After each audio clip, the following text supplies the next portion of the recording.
ஜோதிடர் சேலம் உமாராணி. இன்றைய பதிவு இன்னைக்கு பார்க்கக்கூடிய பதிவு என்ன அப்படின்னா, கடக ராசி நேயர்களுக்கு செப்டம்பர் மாத ராசி பலனை பார்க்கலாங்க.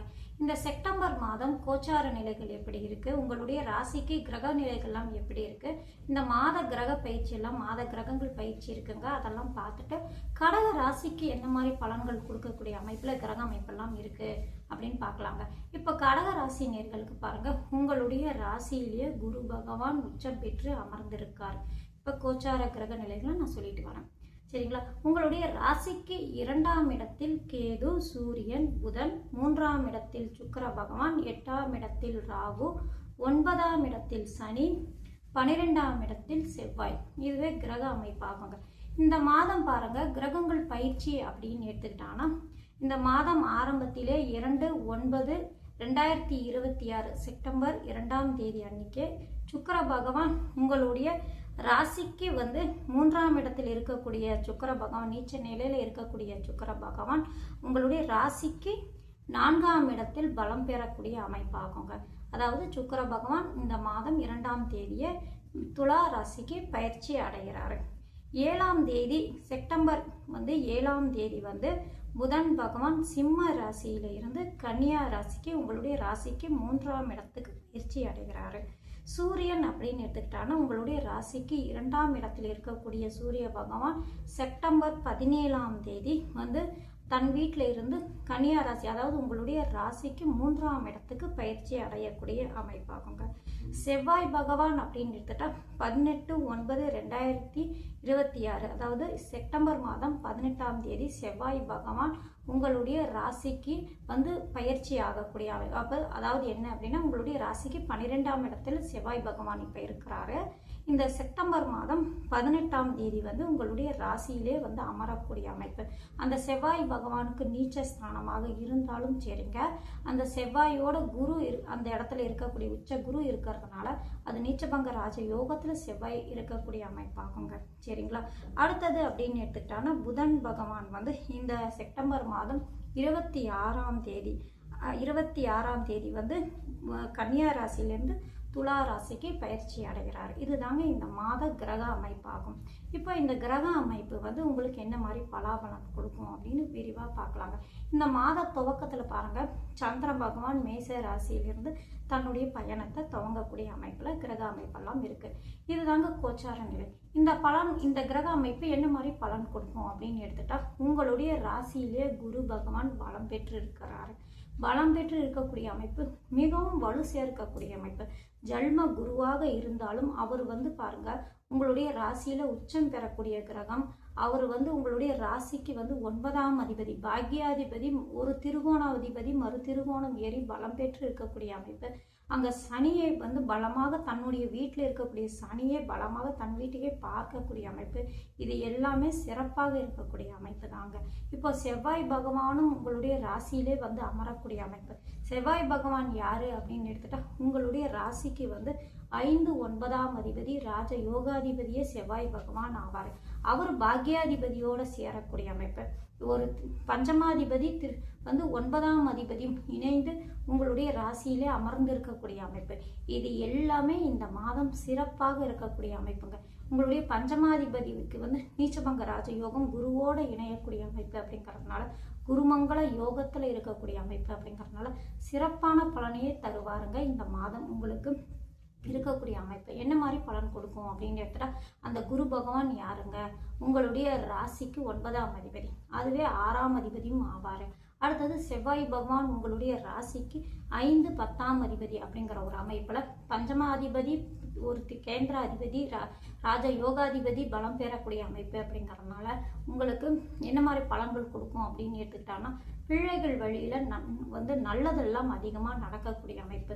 பிள்ளைகளுக்கு உண்டான நல்ல விஷயங்கள் நீங்க எடுத்து செய்யக்கூடிய சூழ்நிலை அந்த உங்களுக்கு இருக்கக்கூடிய அமைப்பு. ஏன்னா குரு அப்படிங்கிறது யார், புத்திர காரகர். அந்த காரகரோட அந்த ஸ்தானாதிபதி இணைவு பெறும்போது பிள்ளைகளுக்கு உண்டான நற்பலன்கள் எல்லாம் இந்த மாதம் நீங்க செய்யக்கூடிய அமைப்பு. உங்க பிள்ளைகளுக்கு என்ன பண்ணணும், வயதுக்கேற்ப நீங்கள் என்ன செய்யணும், பிள்ளைங்களுக்கு கல்யாண வயசு இருக்கா, கல்யாணம் பண்ணி வைக்கணும், நல்ல இடத்துல வரன் பார்க்கணும், இந்த மாதிரி நீங்கள் முயற்சி எடுக்கும்போது அது நல்ல இடமா அவங்க உங்கள் பிள்ளைங்களுக்கு வந்து சேரக்கூடிய அமைப்பு. குருவோட 5ஆம் அதிபதி இணையக்கூடிய அமைப்பு அப்படிங்கிறதுனால பிள்ளைகளுக்கு நீங்கள் எடுக்கக்கூடிய முயற்சி எல்லாம் திருவினையாக்கக்கூடிய அமைப்பு. சரிங்களா? 10ஆம் இடத்து அதிபதி அப்படிங்கிறதுனால தொழிலில் நல்லா வளர்ச்சி இருக்கும், தொழிலில் முன்னேற்றம் இருக்கும், தொழிலில் எடுக்கக்கூடிய புதிய முயற்சி எல்லாம் திருவினையாக்கக்கூடிய அமைப்பு. இந்த மாதிரி சிறப்பான பலனை கொடுக்கும். இது செவ்வாய் சகோதர காரகர் அப்படிங்கிறதுனால இப்போ சகோதரர் மூலயமா ஒற்றுமை நல்லா இருக்கும். சகோதரருக்கும் உங்களுக்கும் உங்கள் கூட உங்களுக்கும் வந்து ஏதாவது கருத்து வேறுபாடு, பிரச்சனைகள், சங்கடங்கள் ஏதாவது இருந்தாலும் இந்த மாதம் எல்லாம் நீங்கி அவங்களுக்கும் உங்கள் கூட பிறந்தவங்களுக்கும் ஒற்றுமை நல்லா இருக்கும். அவங்களுக்கு என்ன செய்யணுமோ அதை நீங்கள் செய்வீங்க. அவங்களால ஆதரவு, ஆதாயம் எல்லாம் உங்களுக்கு கைக்கூடி வரக்கூடிய அமைப்பாகவே கிரக நிலைகள் செவ்வாயும் குருவும் காட்டக்கூடிய அமைப்பு. அடுத்தது பார்த்தீங்கன்னா உங்களுடைய ராசிக்கு 4ஆம் இடத்து அதிபதி 4ஆம் இடத்துக்கே பயிற்சி அடைகிறார். இந்த மாதம் துவக்கத்திலே 2ஆம் தேதியே சுக்கிர பகவான் 4ஆம் இடத்து அதிபதி 11ஆம் இடத்து அதிபதி லாபாதிபதி வளம் பெறக்கூடிய அமைப்பு அப்படிங்கிறதுனால வீடு மனை குறிக்கக்கூடிய கிரகம் 4ஆம் இடம், தாய் ஸ்தானத்தை குறிக்கக்கூடிய 4ஆம் இடம். அவரை சுக்கிர பகவான் வீட்டுக்கு காரக கிரகம் அப்படிங்கிறதுனால நல்ல வீடு மனை அமையக்கூடிய அமைப்பு. சொந்த இடம் வாங்கணும், சொந்த வீடு வாங்கணும், இந்த மாதிரி நீங்கள் ஏதாவது முயற்சி பண்ணிட்டு இருக்கீங்க, இது மாதிரி ஏதாவது அல்லது கடன், வீடு மூலயமா கடன் எதிர்பார்த்துட்டு இருக்கேன், எனக்கு பணம் கிடைச்சானா ஒரு நல்ல இடம் வாங்கிடுவேன், இந்த மாதிரி நீங்கள் எதுக்காவது முயற்சி பண்ணிட்டு இருந்தீங்க அப்படின்னா, ஏன்னா ஒரு லாபாதிபதி பலம் பெறக்கூடிய அமைப்பு, 4ஆம் இடம் பலம் சேரக்கூடிய அமைப்பு. இப்போ பூமிக்கு காரகரான செவ்வாய் பகவானும் உங்களுடைய ராசியிலே குருவோட தனத்துக்காரரோடு இணைந்து இருக்கக்கூடிய அமைப்பு. இது எல்லாம் இந்த விஷயங்கள்ல நல்ல லாபத்தை தரக்கூடிய அமைப்பு அப்படிங்கிறதுனால வீடு மனை வாங்கணும் முயற்சி பண்ணிட்டு இருக்கீங்களா, இந்த ஆவணி மாதம் இந்த சிறப்பாக நல்ல பலன்கள் கொடுக்கக்கூடிய அமைப்பாகவே இந்த மாதமும், அதாவது சூரியன் ஆவணி மாதம் 17ஆம் தேதி பயிற்சி அடைகிறார் இல்லைங்களா, இது எல்லாம் உங்களுக்கு சாதகமாக இருக்கக்கூடிய அமைப்பெல்லாம் வந்துடுதுங்க. ஏன்னா சூரிய பகவான் உங்களுடைய தனத்துக்கு காரகர் அப்படிங்கிற ஒரு அமைப்பு. இது எல்லாமே சிறப்பாக இருக்கும். இந்த 17ஆம் தேதி வரைக்கும் சூரிய பகவான் இந்த மாதிரி இருக்கக்கூடிய அமைப்பில் சிறப்பான பலனையே தரக்கூடிய அமைப்பாகுங்க. சரிங்களா? சரி, இப்போ என்ன மாதிரி பலன்கள் கொடுக்கும்? புதன் பகவான் பாருங்க உங்களுடைய ராசிக்கு 3ஆம் இடத்து அதிபதி, முயற்சி ஸ்தானாதிபதி, அவரும் பலம் பெறக்கூடிய அமைப்பு. தன்னுடைய வீட்டுக்கு உச்சஸ்தானத்துக்கு வராரு அப்படிங்கிறதுனால நீங்கள் எடுக்கக்கூடிய முயற்சி எல்லாம் திருவினையாக்கும். இந்த மாதிரி நல்ல பலன்கள் தரக்கூடிய அமைப்பு இருக்கிறதுனால வீடு மனை யோகத்தை தரக்கூடிய அமைப்பு. இதுக்கெல்லாம் நீங்கள் என்ன முயற்சி எடுக்கிறீங்களோ அதை எல்லாம் முயற்சி ஸ்தானாதிபதி பலம் பெறக்கூடிய அமைப்புங்கிறதுனால முயற்சி எல்லாம் திருவினையாக்கக்கூடிய அமைப்பு. இளைய சகோதரருக்கு மூலியமாகவும் நல்லது நடக்கக்கூடிய அமைப்பு. இது எல்லாம் கிரக அமைப்பு காட்டுதுங்க. சரிங்களா? அடுத்தது அப்படின்னு எடுத்துக்கிட்டானா உங்களுக்கு இன்னும் சிறப்பான பலன் என்ன கொடுக்கும் அப்படின்னு எடுத்துக்கிட்டானா, உங்களுக்கு பாருங்க, இப்போ வேலைக்கு போயிட்டு இருக்கீங்க, வேலையில கொஞ்சம் சிரமம் இருக்கு, கொஞ்சம் இடமாற்றம் இருக்கணும் அப்படின்னு நீங்க எதிர்பார்த்துட்டு இருந்தீங்க அப்படின்னா வேலையில் இடமாற்றம் கிடைக்கக்கூடிய அமைப்பும் இருக்குங்க.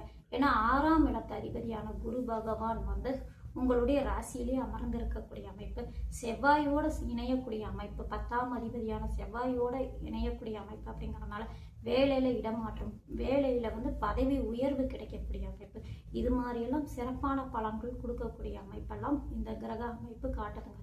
உங்களுடைய ஜனனகால ஜாதகத்துல பாருங்க, திசா புக்தி உங்களுடைய ராசி லக்னத்துக்கு நட்பு கிரகங்கள் திசையோ புக்தியோ நடந்துட்டு இருக்கு அப்படின்னா கோச்சாரத்தில் கிரக நிலைகள் எல்லாம் சாதகமா இருக்கிறதுனால நல்ல பலன்கள், இன்னும் நான் சொன்னதெல்லாம் கம்மியாக தான் நான் சொன்னேன். சரிங்களா? இதை விட கூடுதலான நல்ல பலன்கள்லாம் அதிகமாக நடக்கக்கூடிய அமைப்பு கோச்சார நிலையெல்லாம் காட்டுதுங்க. சாதகம் அப்படின்னு எடுத்துட்டா உங்களுடைய ஜனனகால ஜாதகத்தில் திசாபுத்திகள் சாதகமாக நடக்கும்போது இன்னும் கூடுதலான பலன்கள் திசாபுத்தி மூலியமாக உங்களுக்கு நல்லது நடக்கக்கூடிய வாய்ப்பு அதிகமாக உண்டு.